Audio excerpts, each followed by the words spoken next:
Hey guys, coming at you with an uncanny video about math. And this is part 2 of the trigonometry series. Please be aware that trigonometry is a very prolific discipline in math. It is everywhere. It's very applicable.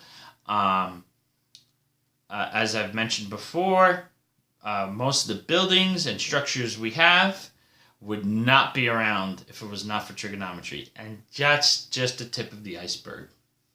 So let's take a look at what we got here. First, we're going to talk about the definition of trig. Then we're going to talk about the trig ratios. Then we're going to do a couple of examples involving shapes and word problems. Okay, let's get started. So, trigonometry is just a branch of mathematics dealing with the relations of the sides and angles of triangles. Specifically, in our case, right triangles. Now you may notice that we have a right triangle inscribed inside a circle. Well, it's worth knowing that triangles and circles are cousins of each other. And as we get more advanced in math, we deal with things such as the unit circle and trigonometry in its very advanced stage where we're dealing with things like this. Okay, and beyond. So, let's get started with the trig ratios. So, the trig ratios, we have sine, cosine, and tangent. Sine of theta is equal to the opposite and hypotenuse legs of a triangle. Theta being the Greek letter that typically represents an angle or a reference angle. Cosine of theta deals with adjacent and hypotenuse legs of a right triangle. And tangent deals with the opposite and adjacent legs. Typically this is abbreviated into an acronym SOHCAHTOA. It's very easy to remember. If we look at the diagram, we can see how sine is using the opposite and the hypotenuse. That is a ratio that's being created constantly when this angle is at a specific number. You could divide these two sides and get the same decimal every time. It's a very, very useful tool. Same here. At this angle, I could divide the adjacent and the hypotenuse every time and get the same decimal. And then at tangent, I could divide the opposite and adjacent sides at any angle, a specific angle, I will get the same answers. Okay? So a very, very useful way to solve right triangles. Okay, let's take a look at a couple of examples. We got 4 examples today. So first, let's start with some 2 shapes. Let's find the perimeter and the area of this square. Well, there's a couple of things I need to know here. If I know this is a square, I know that all these sides are equal. So that means I just need to find one. Now, I need an angle in order to do trigonometry. And what I'm going to do is I'm going to look at these diagonals here. Well, I happen to know that a diagonal cuts an angle in a square in half. There's actually a geometric proof for that. So, right, if that's the case, I know this is 90 degrees, so I could state this is 45. I know that because of some of those rules. So I need that side. It doesn't matter if I find this one or that one. So with that in mind, you could use either sine or cosine here. I'm going to label my triangle. This is opposite, adjacent, and this is hypotenuse. All right, I'm going to use cosine. So SOHCAHTOA. Let me write that out here. SOHCAHTOA says Sine uses the opposite and hypotenuse, which I'm not doing here. Cosine uses the adjacent and hypotenuse, which is the direction I'm going to go. I can go either way, and I will get the same answer. And that's something you should test. So here, I'm going to start with cosine of theta is equal to adjacent over hypotenuse. I need to find my adjacent side, but I have my hypotenuse, and my angle is 45 degrees. So that's x over 10. I'm going to put a 1 under here, so now I can cross multiply. Please respect that cosine 45 is a number. And I hit enter. So I get that square root of 2 over 2. I can convert that to a decimal, or I can leave it square root of 2 over 2. And we're going to talk about that. But either way, this is a number I'm dealing with. It's the ratio between these two sides that is already known. And I'm going to use that to my advantage to solve this problem. So I'm going to cross multiply here.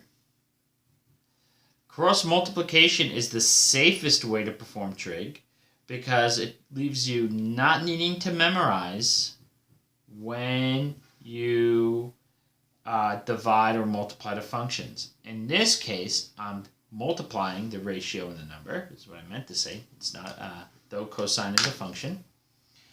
I'm going to say 10, let's straighten out the slide here, 10 times cosine 45.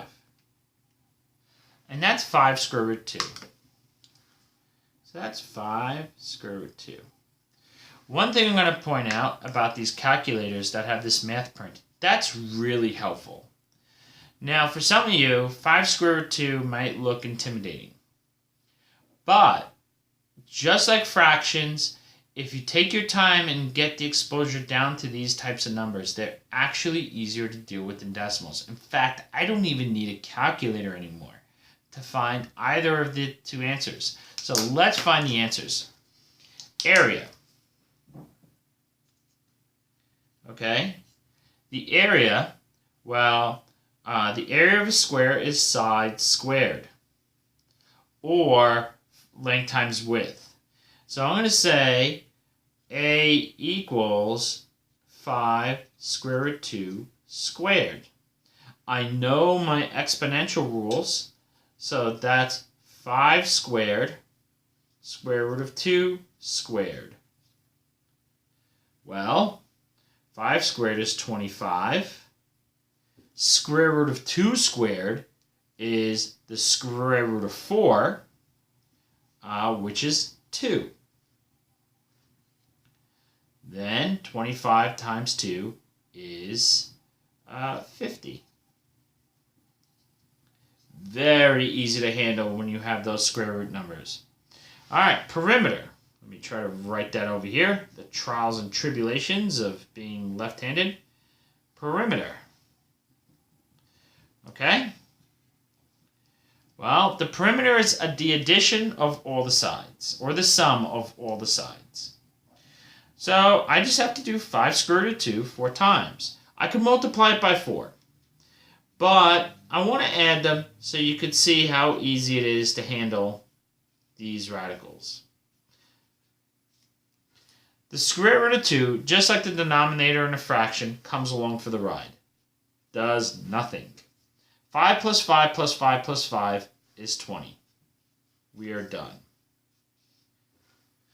Practice that. Don't be scared of the square root numbers. It is way easier. Okay, next. So I have the equilateral triangle I have to find the area and the perimeter of. Well, again, just like last time, I need an angle. Finding the equilateral triangle, and I have to find the side of the equilateral triangle is what I was just trying to say. I don't recommend you guys try to find these bottom sides here. This altitude here is bisecting this side. So this is only half. The easier side to find is the hypotenuse here. So now I need an angle. Well, an equilateral triangle has 3 equal sides and 3 equal angles. If that's the case, right, then this angle has to be 60 degrees. It has to be 60 degrees because there's 180 degrees in a triangle.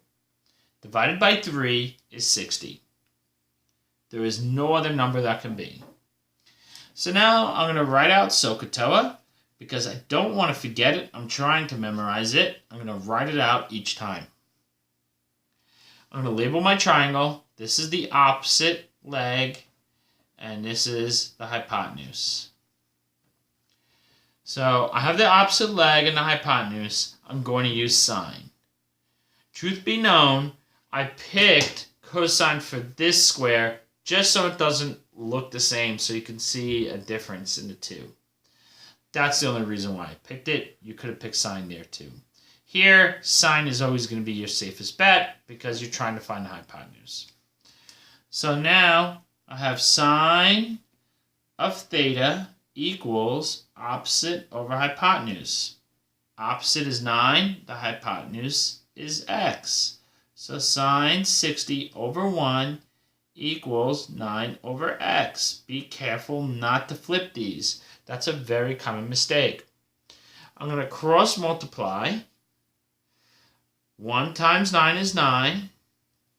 X times sine 60 is x sine 60. X is not by itself, so I'm going to divide.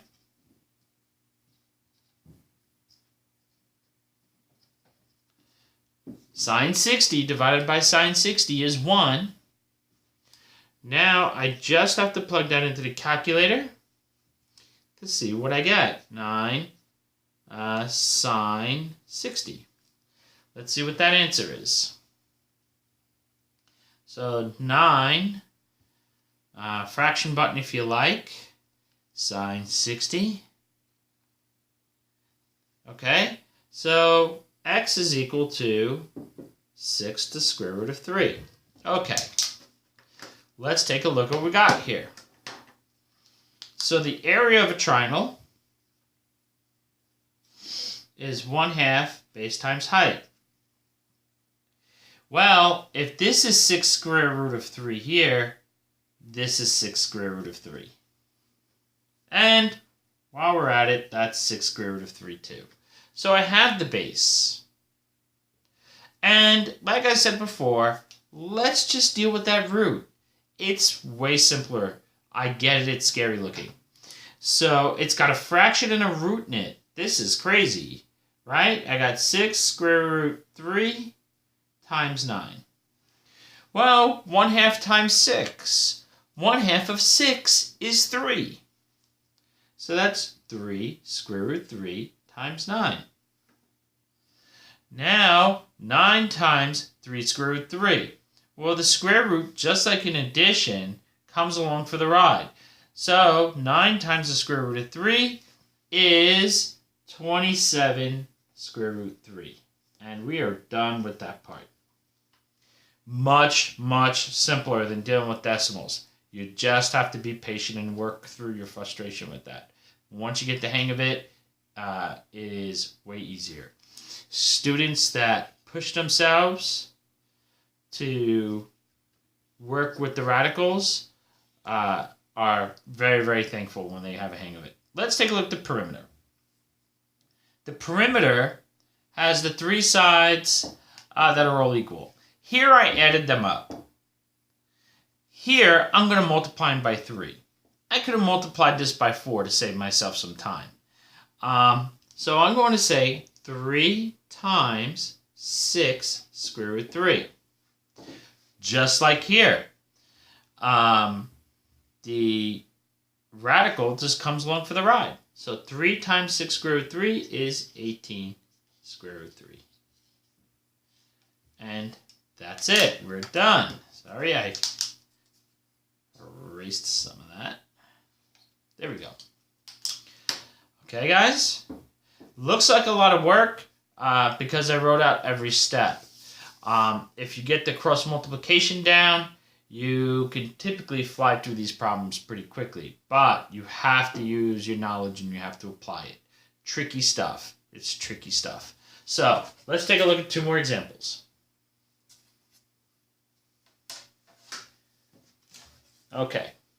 These are standardized or your typical word problems that you get.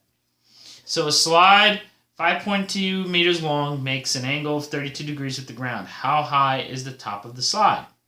Well, I have to draw a right triangle. So that's what I'm going to do. Doesn't matter what my orientation is. Let me actually put it over here. So then this way, I'm not smudging it all over the place. Okay. The slide is 5.2. Well, wouldn't make sense. You got to be careful and you got to read these carefully. A slide going this way would be kind of painful. A slide going this way would be kind of boring. So a slide is the hypotenuse of the right triangle. And it's making a 30-degree angle with the ground. So how high is the slide? When we talk about height, it's a vertical line, right? So we're going to deal with that. Now I'm going to label my triangle. So this is opposite, hypotenuse, and adjacent. The word problem is requiring me to find the opposite leg when it gives me the hypotenuse. So, SOHCAHTOA it is.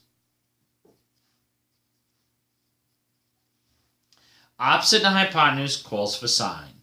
So that's what I'm going to use. So now I have sine theta equals x over 5.2. I'm going to put, whoops, I'm getting ahead of myself here. Opposite over h.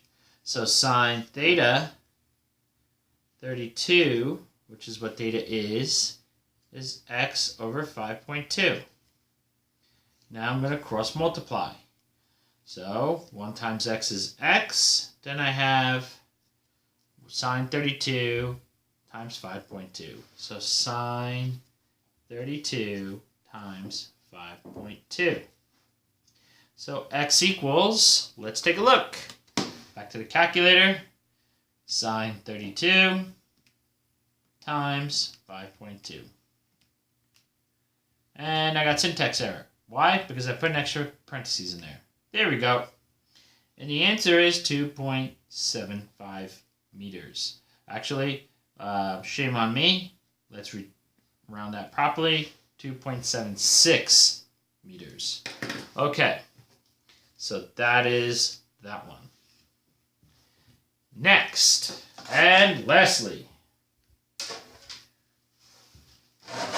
let's get that out of the way. A 43-foot ladder is leaning against a building. The bottom of the ladder is 27 feet from the base of the building. What angle does the ladder make with the building? Okay, so I have a ladder. I have a building. Then, because we're on Earth, I have the ground. And the ladder is 43 feet long.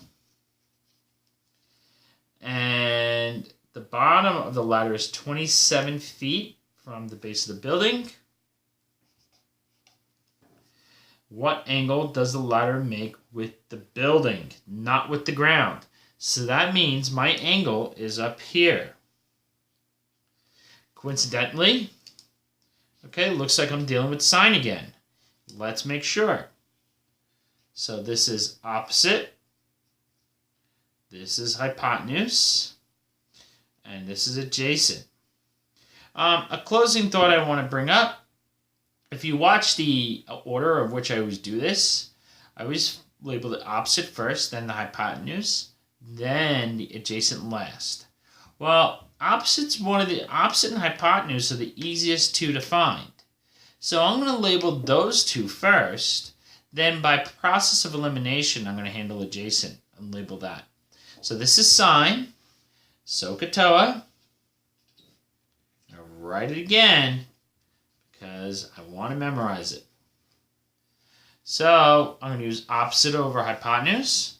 So that's sine theta 27, right, is going to be opposite over hypotenuse, right? But as I look at it, I realize I have to find the angle. So I'm going to do the inverse function. I'm going to say 27 over 43. I'm going to plug that in. So I'm going to hit my sine button twice on this calculator. Many of you have to hit shift if you have a different calculator. I'm going to divide. I could have used the fraction button as well. It's not going to matter because fraction and division are the same operation. Hit enter. And my answer is 38.89. I can round that to 38.9. Or I could say an even 39 degrees. Alright guys, that's the video on part 2 of the trigonometry videos of squares and word problems. Okay, I hope you guys found the video helpful.